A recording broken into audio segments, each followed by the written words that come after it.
Olá pessoal, nesse vídeo eu vou estar contando um pouquinho sobre a obra de recuperação estrutural do pier do Terminal Aquaviário de São Sebastião, aqui no Brasil. Uma das maiores obras de engenharia que eu já trabalhei.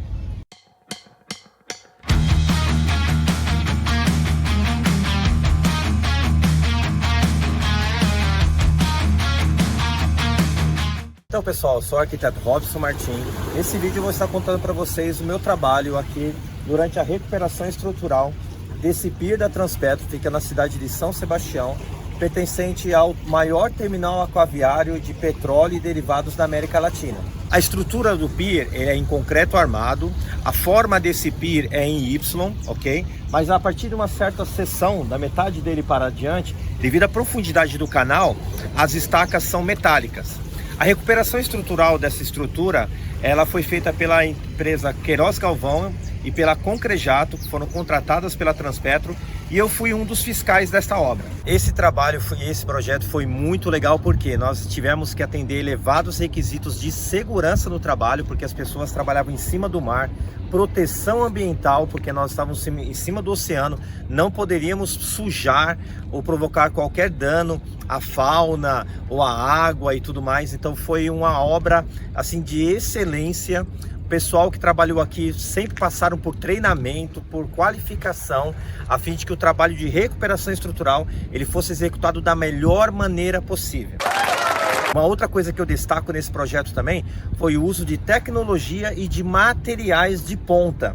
Por exemplo, nós utilizamos aqui o microconcreto ou argamassa polimérica com alta resistência e uma cura muito rápida, porque não havia tempo para que nós pudéssemos ficar aguardando o processo de endurecimento do concreto, né? Então nós trabalhávamos num cavalete, né, entre dois pilares, era um trabalho de 2-3 semanas no máximo, e depois nós mobilizávamos para um outro cavalete, e assim sucessivamente nós fizemos a recuperação estrutural desse pier. Uma outra coisa muito interessante aqui também foi que houve também a recuperação estrutural das estacas de concreto.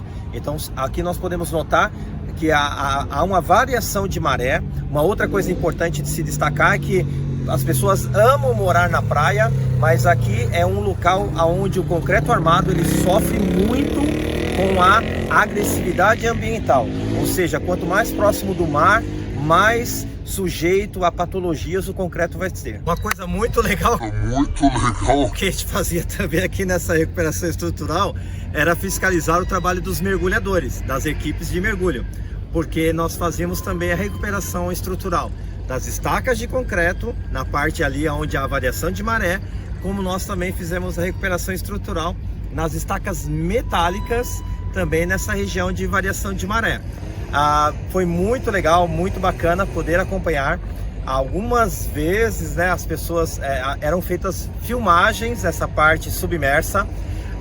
Houve também um trabalho em espaço confinado, principalmente lá no Pier Norte e no Pier Sul, porque são imensos blocos de concreto aonde ficam atracados esses navios petroleiros. Então nós também tínhamos que fazer a recuperação da parte inferior desses blocos. Existe uma região aqui no meio que é chamado de rebocadores, né, onde ficam os rebocadores, que são pequenas embarcações que fazem a atracação dos navios petroleiros, né? Então nós também fizemos a recuperação disso. Nossa, foi uma das melhores obras e projetos que eu trabalhei na minha vida. 3, 2, 1, go! Então pessoal, nós estamos aqui ao fundo, você está vendo o Pier Sul, o Pier Norte, onde ficam atracados os navios. Aqui nós atendemos elevados requisitos de segurança operacional, porque era uma área onde existe o carregamento e descarregamento de petróleo e derivados. Então o pessoal, a equipe de segurança, nós tínhamos que atuar de maneira que não viesse também provocar nenhum incêndio, nenhuma explosão. Então ali, só para você ter ideia onde ficam atracados os navios, o canal natural aqui entre São Sebastião e Ilhabela tem 35 metros de profundidade aproximadamente. Então, por estarmos trabalhando para a Transpetro, o pessoal de equipe da engenharia e de segurança do trabalho, nós tínhamos toda uma preparação, uma avaliação do trabalho para que não viesse colocar em risco a operação do terminal. Só para vocês terem ideia, mais de 50% do petróleo do Brasil passa por esse terminal. E toda essa obra ela foi realizada com o terminal em operação. Por isso eu destaco aqui essa obra como um dos melhores e maiores projetos que eu já trabalhei na minha carreira. Para vocês poderem entender, olha só. Então, falando um pouquinho aqui desse vídeo, né, sobre a recuperação estrutural desse pier de concreto aqui, né, ele está localizado aqui no Oceano Atlântico, tá, entre as cidades de São Sebastião e de Ilhabela, tá. Aqui existe um canal natural, então por isso que a empresa ela escolheu construir, né, esse pier aqui para atracar navios petroleiros. A primeira etapa desse pier foi construída em 1960, então foi feita a ponte de acesso, e aí a parte do Pier Norte em 1960, e na década de 70 foi feito a outra parte da ponte de acesso, e o Pier dos Rebocadores Sul e a parte do Pier Sul nos anos 1970. Toda essa estrutura que fica acima do nível do mar, ela é em concreto armado, né? Então nós temos a ponte, nós temos os rebocadores, norte, sul, nós temos os dolphins. O que são os dolphins, né? São enormes blocos de concreto, onde se faz a amarração dos navios petroleiros para que eles fiquem presos a essa estrutura, a fim de que possa fazer a carga e a descarga do petróleo e outros derivados, né? Mas o que é interessante, porque como ele está sobre o oceano, parte da ponte aqui está apoiada sobre estacas de concreto. E nessa parte mais profunda, que é onde ficam os navios atracados, aqui se utilizou estacas metálicas. Então parte da estrutura está apoiada sobre estacas de concreto, parte está apoiada sobre estacas metálicas que vão até o leito do mar. Esse desenho aqui que eu fiz, ele representa uma vista lateral da ponte de acesso, tá? Então nós temos aqui a ponte de acesso, ela está apoiada em cavaletes, né? E sob esses cavaletes estão as estacas de concreto na parte mais rasa, e a parte mais profunda aqui do canal é onde foram instaladas estacas metálicas, ok? Uma coisa importante de a gente levar em consideração é que quanto mais próximo do mar, e ainda mais aqui nós estamos em cima do Oceano Atlântico, o concreto ele está no que a norma técnica brasileira chama de classe de agressividade ambiental mais elevada que existe, devido à maresia, devido à variação de altura da maré, né? Então, existe um nível do mar, porém existem em determinadas épocas que a maré está baixa e existem em determinadas épocas que a maré está alta. Então, essa variação de altura faz com que as estacas, né, elas sofram deterioração com o passar do tempo, não havendo manutenção. Além disso também, devido à ventania, ressaca do mar, a correnteza, existe essa região sob o pier que também está sujeita a respingos de maré. Então também é uma área suscetível a vários tipos de patologias, né? Aqui nós temos ainda no pier, nós tínhamos ainda as tubovias, que são os tubos por onde passam petróleo e outros derivados, né? Caminhões, pessoas, funcionários, ou seja, essa recuperação, essa obra de recuperação estrutural, ela aconteceu em toda essa situação, tendo o oceano, medidas de segurança para não afetar a fauna, a flora, a poluição, né, do mar, nem também ocasionar algum acidente que pudesse causar alguma explosão ou algum incêndio devido aos produtos altamente inflamáveis que estavam passando por ali. Nesse desenho aqui, pessoal, eu estou mostrando para vocês aqui como era a estrutura, né, aqui dessa ponte, né, desse pier. Então, vigas tipo T, né, 2 vigas tipo T, depois uma laje, que foi feita uma laje, e sobre essa laje foi feito o pavimento, né, da pista de acesso de veículos, né. Essa estrutura toda ela está apoiada nessa viga, né, horizontal, que nós chamávamos de cavalete. Então havia uns cavaletes, cavalete 1, cavalete 2, cavalete 3, à medida que se afastava do continente, e esses cavaletes eram apoiados por essas estacas. Então, quais são as principais patologias que nós encontramos em estruturas de concreto, né, aqui no litoral, né, na região de litoral? Nós vemos armadura exposta oxidada, tá? Nós podemos ver também infiltrações, né, na estrutura de concreto. Com o passar do tempo, essas infiltrações elas acabam ocasionando a carbonatação, lixiviação e tantos outros problemas. A armadura exposta também tanto na laje quanto na viga também, principalmente na parte inferior da viga, tá? E isso faz com que, por estar nessa região de agressividade ambiental tão elevada, a armadura ela começa a perder seção. E ao perder seção, você começa a perder a rigidez e a segurança da estrutura, né? Uma outra coisa que nós identificamos bastante eram trincas e rachaduras, né? Rachaduras também na estrutura. A lixiviação ela parece uma nata branca que você vê em estruturas de concreto escorrendo, parece uma estalactite, né? Geralmente aquelas, né, se forma, né, fica solidificado, né? Então isso se chama lixiviação. E outros problemas também, né? Nas estacas também, né, por estar sujeito a essa variação de maré, nós encontramos também regiões onde o concreto já estava segregado, também com a armadura exposta, oxidada e tantos outros problemas também. Esse desenho aqui, pessoal, ele demonstra para vocês como é a estrutura, né, do pier.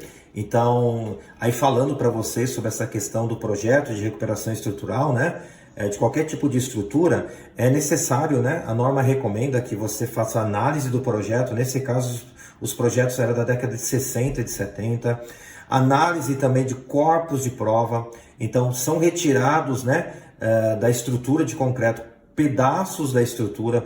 Esses corpos de prova são levados para o laboratório, onde são feitos ensaios para se determinar como está esse concreto, qual a sua resistência, quanto que ele está absorvendo de água, quanto está à frente de carbonatação, que eu vou estar explicando um pouquinho mais adiante nesse vídeo para vocês, né? E tantos outros problemas, né? A fim de que possa se entender se a estrutura ela está confiável, quanto de carbonatação ela penetrou dentro do concreto, né? Só lembrando aqui, falando para vocês, né? A carbonatação ela está na atmosfera, né? Então ela vai penetrando em média 1 milímetro por ano as estruturas de concreto, né? Quanto mais próximo do mar ou de regiões com agressividade ambiental ou outros produtos químicos, isso pode alterar. Mas geralmente é isso, 1 milímetro por ano, né? Se você pesquisar em vídeos sobre a ponte Rio-Niterói, você vai ver que lá eles fazem um trabalho de manutenção muito grande, muito intenso, a fim de que aquela ponte também não venha sofrer também com danos, né? Então, por quê? Essa frente de carbonatação, com o passar do tempo, ela começa a atingir a armadura e aí começa a gerar outros problemas para a estrutura, que se não forem tratados, pode levar a fadiga, né? A fadiga, o rompimento de cabos de aço, né? E ruptura e até levar ao colapso da estrutura. Então, nesse caso aqui, né, estou mostrando para vocês, né? Aqui eu mostro para vocês os cavaletes, né? Então, numa sequência, cavalete 1, cavalete 2. O projeto tem que ter essa nomenclatura a fim de que você possa ter o controle e o planejamento de onde estão acontecendo as tarefas, né? Haviam as vigas, 3 vigas, né, no sentido longitudinal. Havia aqui o pavimento, né, da laje, onde eles passavam os veículos, os caminhões, né? Uma coisa interessante aqui também que nos ajudou no projeto foi identificar as faces. Então, um lado norte, o outro lado sul. Então, por exemplo, a viga, ela tem 2 lados. Então, no projeto a gente tinha que saber que lado que nós estamos fazendo o mapeamento ou tratando. É o lado norte ou o lado sul? Porque um problema que está de um lado da viga não necessariamente está do outro, né? Que fica uma dica importante para vocês, né? Aqui também nós tínhamos também o lado oeste e o lado leste, a mesma coisa no cavalete. Face oeste, face leste, né? Desse lado aqui. Então, dessa forma, nós conseguíamos fazer todo esse trabalho sabendo que lado do elemento estrutural nós estávamos trabalhando. E a planta, né? Nós tínhamos uma planta também de cada cavalete que nós estamos trabalhando, né? É uma coisa interessante, né? A vista da planta, nesse caso aqui, não é uma vista de topo, mas é uma vista de fundo, porque nós estávamos vendo o fundo das vigas e o fundo dessa laje para fazer recuperação estrutural também, tá? Além disso, né, o que eu comentei aqui, a retirada dos corpos de prova, né, como eu comentei, isso vai gerar um diagnóstico, um relatório, né? Vai dar o diagnóstico de toda a estrutura e através de um corpo técnico, que eu já comentei no começo do vídeo aqui para vocês, um corpo técnico formado por vários profissionais das mais diversas áreas, eles irão determinar a terapia e planejar como executá-la da melhor maneira possível. Vou estar comentando um pouquinho adiante aqui como é que foi esse planejamento e depois, à medida que você vai executando, você vai fazendo o controle de qualidade, que é fundamental o controle da qualidade. Você está fazendo a recuperação de uma estrutura, não é a mesma coisa que construir, né? O tempo, o procedimento é totalmente diferente, né? Então tem que ter um controle de qualidade. E algumas vezes o trabalho era refeito, os profissionais tinham treinamento, sabiam como deveriam fazer, mas devido a não conformidades, muitas vezes tiveram que refazer o trabalho porque é um alto investimento, né? Então nós temos que fazer da melhor maneira possível. E outra coisa, o último item, né, que eu comentei com vocês é a questão da segurança. Segurança aqui, tanto a segurança dos profissionais, das pessoas que estão envolvidas, né, para que não ocorra nenhum tipo de acidente, também a segurança com o meio ambiente, né, a proteção do meio ambiente, a fim de que os resíduos não caíssem sobre o mar, sobre o oceano e viessem a afetar a vida, né, marinha que existe ali também, né? Como também a segurança operacional, porque nós tínhamos uma tubovia aqui passando vários produtos inflamáveis, né, podendo causar aí, além de um vazamento, né, de petróleo sobre o mar, poderia causar até uma explosão, incêndio e tantas outras coisas. Então a segurança tem que estar acima de tudo também. Esse desenho aqui, pessoal, eu estou mostrando para vocês a questão de como executar e o planejamento, né? Então o planejamento da recuperação dessa ponte sobre o oceano, né, esse pier, né? Como que ocorreu, né? Foi a empresa contratada, ela elaborou, desenvolveu o projeto, né, de um andaime, de uma plataforma. Essa plataforma ela era montada em uma praia, né, uma região aqui litorânea, próxima ao pier. Então eram montadas, ficavam ali. Embarcações traziam, né, essa plataforma pelo mar. Antes disso, né, uma equipe de montagem de andaime, eles trabalhavam sob a ponte. Eles montavam uma estrutura, como se fosse uma gravata, né, no entorno do cavalete, nos dois cavaletes aqui, né, então fazendo toda uma estrutura envolvendo o cavalete, a fim de que essa plataforma que veio pelo mar, ela pudesse ser içada. Então tá aqui os equipamentos, os 4 equipamentos que içavam essa plataforma, então ela ficava suspensa entre a ponte e o oceano, e aí havia-se o travamento dessa plataforma nessa estrutura de andaime montada nos cavaletes. Então, era muito seguro. Depois, né, nós forrávamos isso daqui com bidim, né, que é uma manta, você deve pesquisar, deve conhecer aí, bidim. Nós colocávamos rodapé de madeira, a fim de que nenhum resíduo viesse cair no mar, né? Então, desta maneira, fazendo uma escada tipo marinheiro, né, descendo da ponte, os funcionários conseguiam acessar essa plataforma e assim nós começávamos as etapas de trabalho de recuperação estrutural. Isso daqui, ao término, né, quando se terminava a recuperação desse intervalo aqui entre um cavalete e outro, né, era retirada essa plataforma.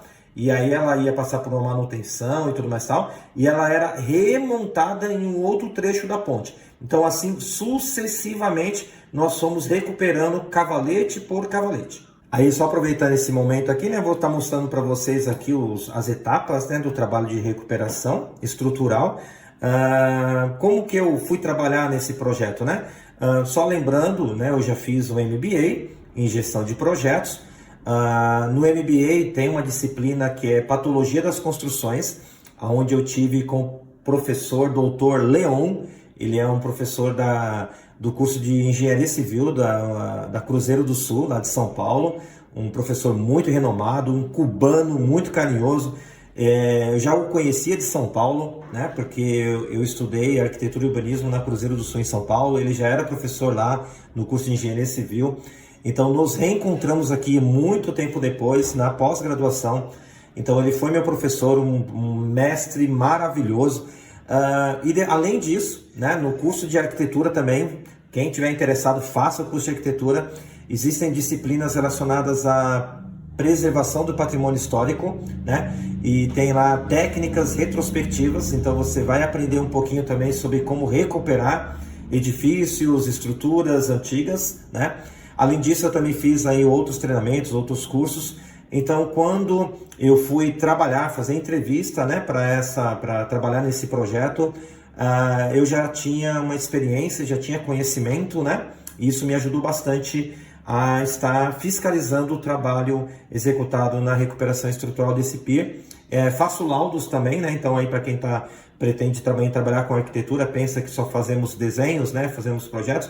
Nós também trabalhamos com laudos técnicos, com perícias também. Então sim, eu faço os laudos técnicos em prédios, em condomínios, avaliando as patologias, né? Fazendo diagnóstico, estabelecendo terapias a fim de que as construções elas possam estar passando pela manutenção preventiva ou corretiva, né? A fim de que elas possam ter segurança, tá bom? Nós temos muitos acidentes no Brasil, né? Já teve visto aí notícias, né? Então, vamos lá, vamos falar um pouquinho aqui sobre as etapas desse projeto de recuperação estrutural. A primeira etapa é o hidrojateamento. O que é o hidrojateamento, Robson? É lavar, né, com um jato de pressão elevada, né? Então, por isso que os funcionários eles estavam devidamente protegidos com os EPIs, a fim de que não houvesse nenhum respingo, porque aqui tem vários produtos, craca, várias coisas que são retiradas com esse hidrojateamento. Depois de lavar a estrutura, nós fazíamos o mapeamento. O que é o mapeamento? É você analisar peça por peça, elemento estrutural por elemento estrutural, quais são as patologias que estão ali, tá? Identificar a região, então nós marcávamos mesmo assim, ó, como você está vendo aqui com giz, né, a região, porque nós tínhamos que determinar o custo, quanto vai custar, não significa quebrar tudo, né, porque aquilo que eu comentei com você, no slide, no começo do vídeo, né, eram-se levantadas lá as patologias, vistos-se os problemas, mas não é que a estrutura está toda condenada, né, então nós identificamos onde tinha, que tipo de patologia e quantos metros quadrados, a fim de que também a empresa que fosse executar, ela também soubesse quanto ela iria faturar na recuperação estrutural daquele cavalete, né? Uma outra coisa importante também, né, outra etapa aqui, que é corte e demolição, né? Na parte de corte e demolição, então, aqui eu coloquei duas, né, profundidade maior, profundidade menor. Como nós já tínhamos feito, né, o diagnóstico, o levantamento, então já havia se determinado qual a profundidade a se remover o concreto para se fazer o tratamento. Porque a parte mais interior do concreto, ela estava boa. O que estava comprometido era com a frente de carbonatação, era uma profundidade já determinada no projeto. Então, nós determinávamos através do mapeamento, olha, aqui você vai cortar tanto de profundidade e outras regiões uma profundidade menor, porque era para remover uma pequena camada de concreto, a fim de que pudesse ser feita a recomposição. Outra coisa também, não se sai quebrando toda a estrutura de concreto, porque a gente tem que pensar na segurança. Então, por exemplo, principalmente o fundo das vigas, o fundo dos cavaletes, né? O fundo de estruturas que sofrem muito com a tensão, né?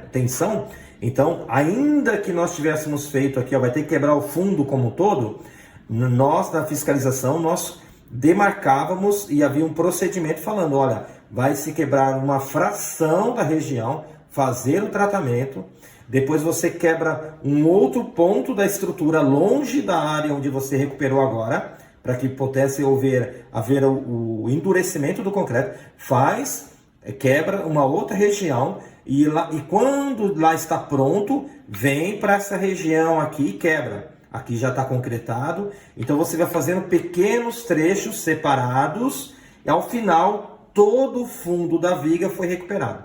Então isso se chama planejamento e controle.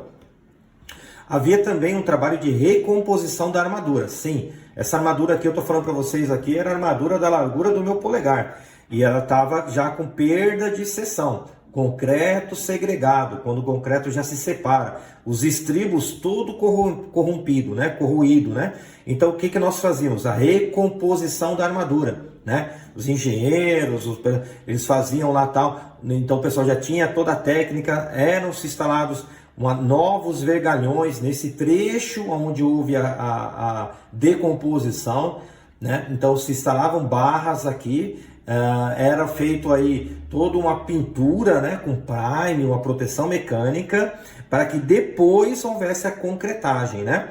Quando se avaliava também que a viga, a estrutura, o elemento estrutural, ele estava subdimensionado para a carga que estava sendo atuante hoje, né, no momento, né, da recuperação, os engenheiros também, o corpo técnico, eles definiam também o reforço estrutural. Então, em alguns casos, houve a instalação de uma nova armadura no entorno do elemento estrutural, e aí se aumentou a seção desse elemento, a fim de que ele pudesse ter segurança para as cargas atuais, né? Uma outra coisa legal aqui para a gente ver como é que faz essa concretagem, né, desses trechos, né, que foram quebrados, né, demolidos, tal. Nós montávamos as formas, depois que a gente já fez todo o tratamento da armadura, né, instalou, montava-se a forma de madeira normal, convencional, fazíamos o cachimbo. Cachimbo é um buraco aqui, né, uma abertura que tem no alto aqui, e aí nós despejávamos aqui o microconcreto ou o material que era determinado ali e tal. É um material fluido, diferente do concreto que você vê aí, geralmente das obras que tem brita, que tem areia, que tem um monte de coisa e tal. Esse material aqui, ele já era batido lá no local, na hora. Eram sacos de 20 quilos, você só adicionava a quantidade que estava recomendado de água, batia-se com um misturador, né, mecânico, e aí já se colocavam nos baldes e se despejava aqui. Ele é muito fluido, então ele vai enchendo, né, à medida que você vai despejando, ele vai enchendo aqui a forma até atingir aqui o concreto existente, né? Porque ele é muito fluido, porém o tempo de endurecimento dele é muito rápido, a cura, né? Então, por isso que em 48 horas, por exemplo, assim, a gente já estava desformando ele. E só para vocês terem ideia, a resistência mecânica desse microconcreto aqui, né? Muitas vezes ele é mais resistente que o concreto virado na mão aí em muitas obras no Brasil, só para você ter ideia. Nós também fazíamos também aqui a recomposição dessa região com a menor profundidade. Essa recomposição do concreto aqui nós fazemos com argamassa polimérica. Essa argamassa polimérica é também a mesma coisa para vocês, né? Explicando aqui, ela tem um endurecimento muito rápido, uma cura muito rápida, e também ela é muito resistente, tem uma alta resistência mecânica, mais elevada também que muito concreto aí virado em obra à mão no Brasil. Como eu comentei com vocês, pessoal, espero que vocês estejam gostando desse vídeo aqui falando sobre esse trabalho. Foi uma das maiores obras de engenharia que eu já trabalhei na minha vida. Muito feliz, muito contente por ter trabalhado com um corpo técnico, uma equipe maravilhosa, né? Se você está gostando desse vídeo, deixe o seu like, né? E compartilha com seus amigos, envia para quem está querendo fazer engenharia, querendo fazer arquitetura, porque sim, nós temos a melhor arquitetura e engenharia do mundo. Aqui falando um pouquinho ainda, né? Em alguns casos, algumas vigas, né? Nós trabalhamos com fita de aço carbono. O que é isso, Robson? Fita de aço carbono, ela é uma fita adesivada, então havia uma cola que era passado aqui, né? No elemento estrutural, e você coloca essa fita de aço carbono, ela tem uma elevada resistência mecânica. Então, justamente essa região aqui no fundo das vigas, se você não sabe, é região onde ele sofre maior tração. Então, ela ajuda a fazer com que aquele elemento estrutural tivesse um reforço, não fazendo armadura, colocando mais concreto, aumentando, porque também isso aumenta o peso. Então, em situações que nós não podíamos aumentar o peso do elemento estrutural, nós instalamos a fita de aço carbono. Também, né, como eu comentei com vocês, havia uma região ali de variação de maré. Então, as estacas metálicas, né, e também nas estacas de concreto também, houve um trabalho com mergulhadores, né? Então, essa região aí suscetível à variação de maré em torno de 3 metros de altura, né, mais ou menos, essa faixa de 3 metros de altura, era instalado um equipamento, uma espécie de uma massa epox, né? E tinha que se instalar à mão mesmo. Então eles mexiam, preparavam esse material e iam aplicando nas estacas. Por quê? Abaixo de 5 metros de profundidade não tem mais oxigênio. Então, a estrutura de concreto, a estrutura metálica, ela não sofre nenhuma deterioração a partir dessa profundidade, tá? Não sei se você já sabia disso, mas se não sabia, ficou sabendo agora.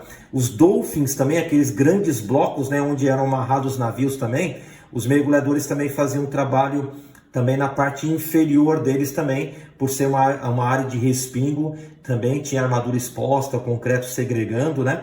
Então eles fizeram um trabalho tanto no fundo dos dolphins, como também na parte das estacas também. Uma outra coisa também falando em segurança, né?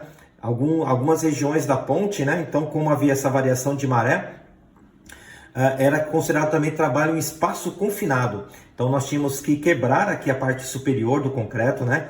Colocar uma equipe de segurança a postos lá, né? Quem já fez treinamento aqui em espaço confinado sabe como é que é.